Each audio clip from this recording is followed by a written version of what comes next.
The trouble started before Kenya Monhay went missing. Trouble at this Denver bakery, that is, the one where Travis Forbes rented space to bake his granola bars. Somebody was pilfering money from the bakery cash register. Owner Monica Poole was at first puzzled by the discrepancy, then gradually became sure there was a thief in the shop. Fortunately, Monica had allowed for the possibility of that sort of thing when she had surveillance cameras installed around the shop.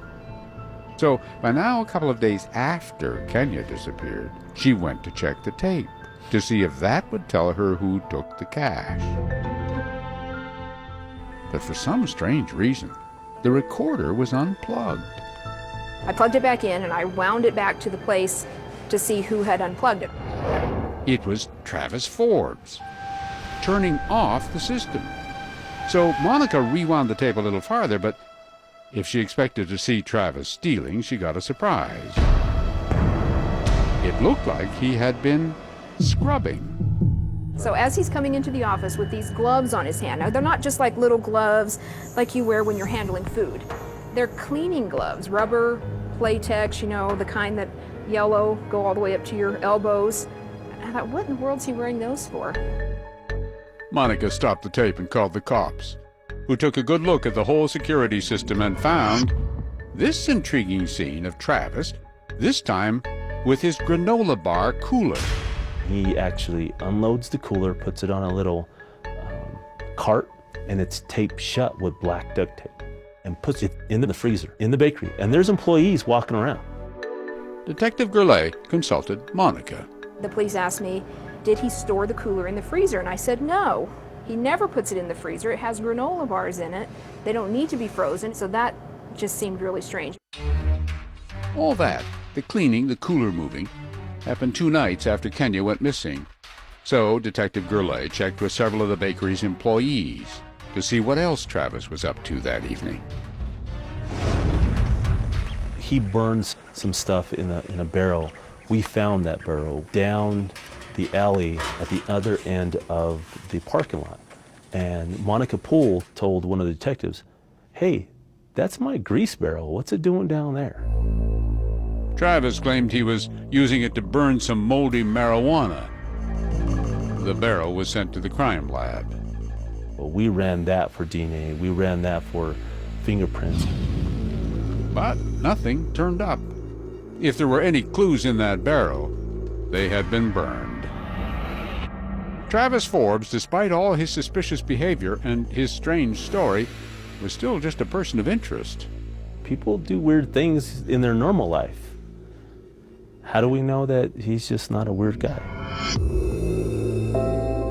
And then, a few days later, Gourlay's investigation turned up more surveillance video, which seemed to tell a whole new story, because there was Kenya with another man entirely. This caught the two of them in the lobby of an apartment building near the club where Kenya had been drinking. Was she going up to his place? Well, if she was, she didn't stay long, because a few minutes later, Kenya showed up in yet another surveillance video, weaving somewhat unsteadily across the lobby of a nearby hotel. And the way Kenya was acting caught the attention of DA Carrie Lombardi. I think that from all the surveillance, she was very obviously intoxicated. It was scary. She was someone that you would look at and think, this is a victim waiting to happen. This, according to family and good friends, was not like Kenya. She didn't drink to excess. She would never run off with a strange guy and leave her purse and phone and keys behind. In fact, when Tony saw this video, he was convinced Kenya wasn't drunk. Something was done to her. I absolutely believe 100% that she was slipped a date rape drug, because everything that she did in that club that night was against anything that she's ever done before.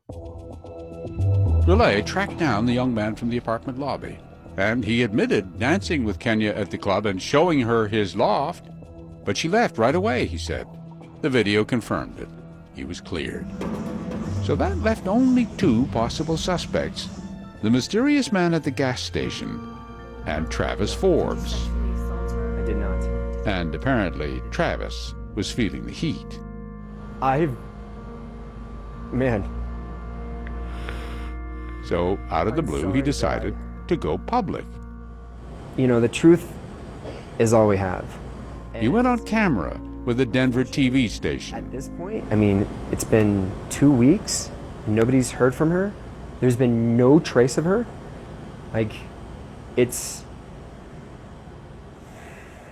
surreal. I don't even know what to think of it. Since you're a person of interest, let me ask you this. Did you do something with her? No, Did you kidnap her? no, Did you sexually assault her? I did not. Did you murder her? I did not. No. No, and having that on you, having that energy on you is very stressful. Detective Gurley was watching this, of course, but he focused as much on Travis's actions as his answers. He lied. It was in his demeanor. It was in his body language. It was all there. Man, I'm sorry that I was indifferent, that I didn't think anything. I didn't think anything. I didn't think she was gonna disappear. When the reporter asked him, Did you murder her? I did not. No. he says, no. Then, as the interview was wrapping up, Travis, who seemed to remember every little detail of that night, had trouble recalling one small but rather critical fact. What's her name? Kenya. Kenya. Yeah. And we were all watching, and we lost it. That was the only name in town, and I wanted to go talk to him about that interview. And that was another time when she got down on her hands and knees and begged me not to go. And this time I didn't go. So Tony and his family waited.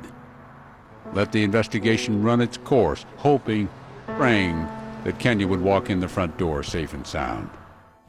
And Travis Forbes remained free, not even aware, quite possibly, of what the detective and the DA were up to.